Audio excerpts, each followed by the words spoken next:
Hello friends, welcome to my channel. ఈరోజు వీడియోలో చేపల పులుసు చూపించబోతున్నానండి. ఫస్ట్ టైం చేసేవాళ్ళైతే ఈ వీడియో చూసి ఫాలో అయిపోండి. చాలా ఈజీ వేలు అండ్ సింపుల్గా చూపిస్తున్నాను. సో ఎక్కువ మసాలాలు వేయకుండా చాలా ఈజీగా చేసుకోవచ్చండి ఈ చేపల పులుసు.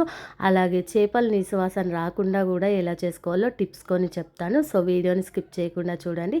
ఛానల్ని ఫస్ట్ టైం చూస్తే సబ్స్క్రైబ్ చేసుకొని చూడండి.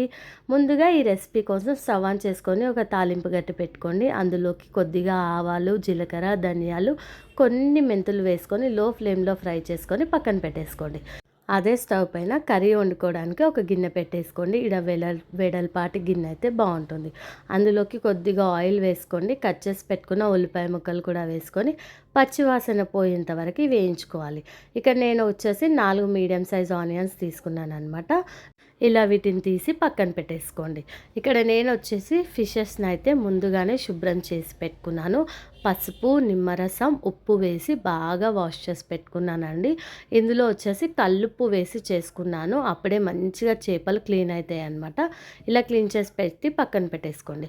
ఇప్పుడు ఒక మిక్సీ జార్ తీసుకోండి. అందులోకి మనం ముందుగా ఫ్రై చేసి పెట్టుకున్న ఆనియన్స్, అలాగే ధనియాలు, జీలకర్ర ఉన్నాయి కదా, అవి కూడా వేసేసుకొని ఫైన్ పేస్ట్లా గ్రైండ్ చేసి పక్కన పెట్టేసుకోవాలి.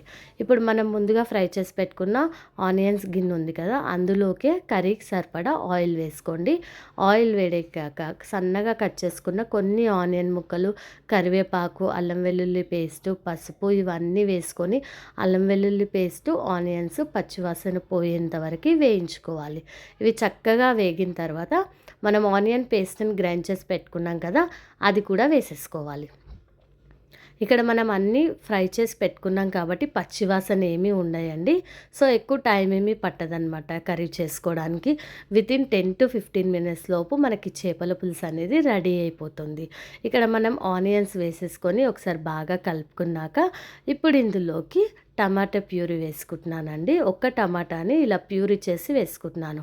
టమాటా ఇష్టం లేకపోతే స్కిప్ చేసేయచ్చు, లేదంటే వేసుకోవచ్చు.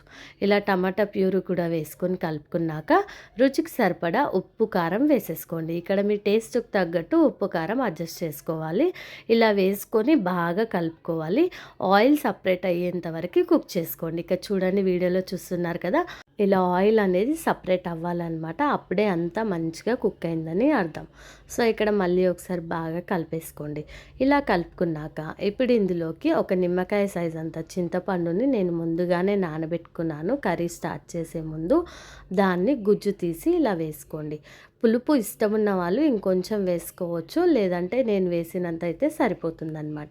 ఇలా పులుసు వేసుకొని కర్రీ ఉడకడానికి సరిపడా కొద్దిగా వాటర్ వేసుకుంటున్నాను. నేను ఇక్కడ మరీ ఎక్కువగా పల్చగా చేయట్లేదండి, కొంచెం థిక్ గ్రేవీ ఉండేలాగా చేస్తున్నాను కాబట్టి ఒక చిన్న గ్లాస్ ఆఫ్ వాటర్ వేసుకొని ఈ వాటర్ని మంచిగా మరిగించుకోవాలి. ఒక పొంగెచ్చేంత వరకు మరిగించుకున్నాక ఇప్పుడు ఇందులోకి మనం ముందుగా శుభ్రం చేసి పెట్టుకున్న చేప ముక్కలు కూడా ఒకటి తర్వాత ఒకటి వేసుకొని నీట్గా గిన్నెలో అలా సర్దేసేయండి. ఒకదాని మీద ఒకటి కాకుండా అన్ని గిన్నెలో పట్టేటట్టుగా అడుగున సర్దేసేయాలన్నమాట.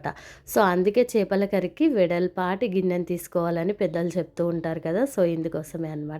సో ఇలా చేపలు కూడా వేసేసుకొని మూత పెట్టేసి మంటని మీడియం ఫ్లేమ్లో పెట్టేసి ఒక 5 నుంచి 6 నిమిషాలు కుక్ చేసుకున్నామంటే సరిపోతుందండి. చేపల పులుసు రెడీ అయిపోయిందండి.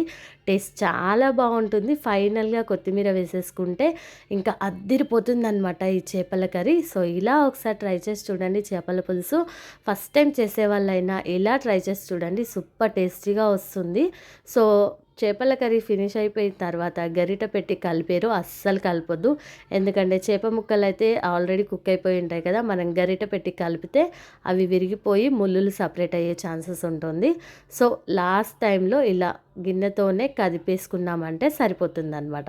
ఇక చూడండి చేప ముక్క ఎంత బాగా కుక్ అయిందో చూస్తేనే నోట్లో నీళ్ళు ఊరుతున్నాయి కదా. సో ఇంకెందుకు లేటు, ఈ సండేకి మీరు కూడా ట్రై చేయండి ఈ చేపల పులుసు. మీరు ట్రై చేశాక మీకు ఎలా వచ్చిందో నాకు కింద కామెంట్ సెక్షన్లో షేర్ చేసుకోండి. వీడియో నచ్చితే లైక్ చేయండి, ఛానల్ని సబ్స్క్రైబ్ చేసుకొని చూడండి. Thank you for watching.